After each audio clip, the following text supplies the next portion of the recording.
Emily was a small girl with a big love for books.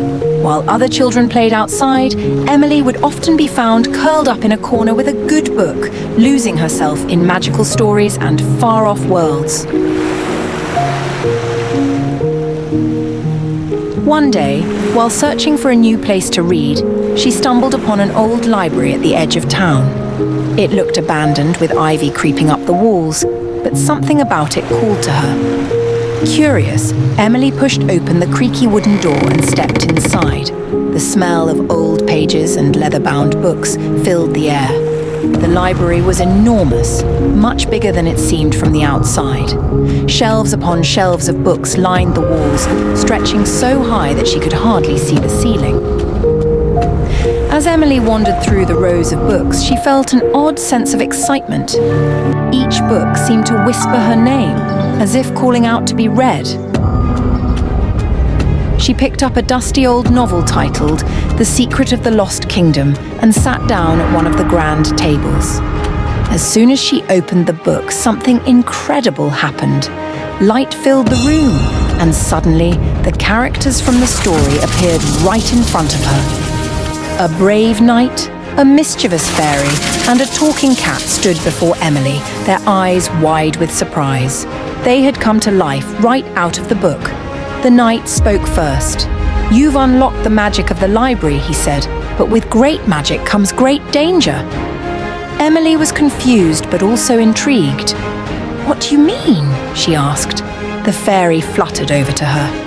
"An evil sorcerer has cursed the library," she explained. "He wants to destroy it, and if he succeeds, all the books will be lost forever. We need someone clever to help us solve the puzzles and break his curse." Emily's heart raced. A real adventure, just like in her books.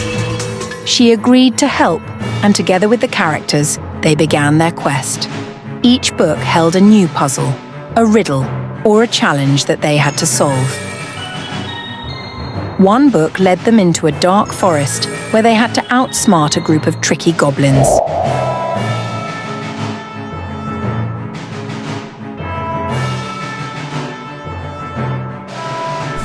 Another took them underwater, where they decoded ancient symbols carved into rocks by sea creatures.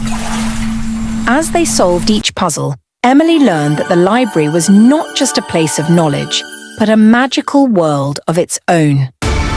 But the closer they got to breaking the sorcerer's curse, the stronger his dark presence became. Strange things began to happen. The pages of books would disappear, entire shelves would crumble, and a cold, shadowy figure would appear in the corner of her eye before vanishing. One night, while Emily was deep in thought, the talking cat approached her with a grave expression. "Emily, the sorcerer knows we're close to defeating him. He will try to destroy the heart of the library tonight." "What's the heart of the library?" Emily asked. "The heart is the very first book ever placed on these shelves. If he destroys that book, all of this magic will disappear forever." Without wasting time, Emily and her new friends raced through the maze of bookshelves, trying to find the heart of the library. The closer they got, the darker the library became, as though the sorcerer's shadow was swallowing the light. Finally, they reached the center of the library. There, on a pedestal, stood a small, ancient book glowing faintly.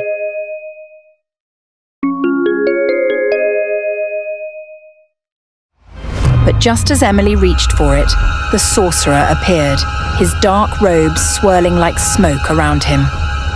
"You cannot stop me, little girl," he hissed. "This library will be mine." Emily took a deep breath. She wasn't scared. After all the books she had read, she knew one thing for sure. Evil could never win if you had courage and friends by your side. With a quick nod to the knight, the fairy, and the cat, they leaped into action. The knight blocked the sorcerer's magic with his shield, the fairy cast a protective spell, and the cat darted around, distracting the sorcerer. But it was Emily who took the final step. She grabbed the ancient book, opened it, and began to read aloud the first story ever written in the library. As she read, the room filled with light. The sorcerer screamed as the light wrapped around him, pulling him away like a gust of wind. With a final flash, the sorcerer was gone, banished from the library forever.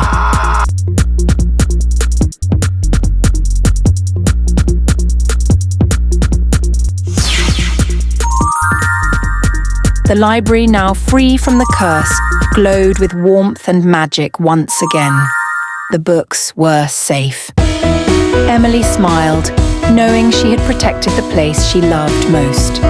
From that day on, she became the guardian of the library, continuing to read, learn, and solve puzzles with her magical friends. The library remained a place of adventure where stories came to life and imagination knew no bounds. And every time Emily picked up a new book, she remembered, even the smallest person can make the biggest difference.